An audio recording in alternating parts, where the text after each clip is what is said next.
Hi friends, welcome to new video. In this video I am going to show how to set up a simple FTP server. We are using MicroPython, so watch my previous video to fully understand what I do. Also link in description. So we can send and receive files remotely. Because of low RAM it has also some limitations. Okay friends, let's get started. Delete the default boot.py file and follow me.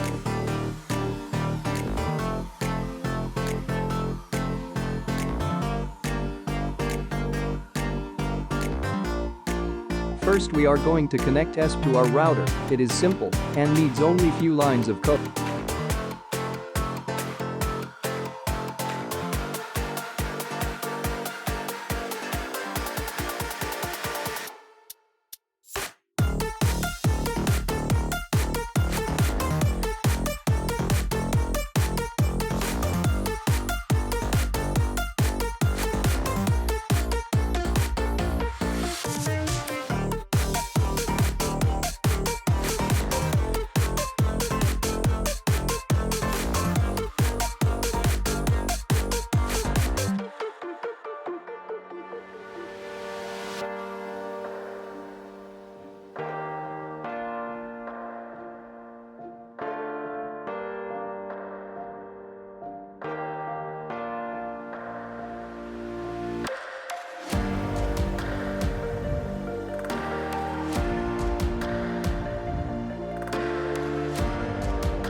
sun.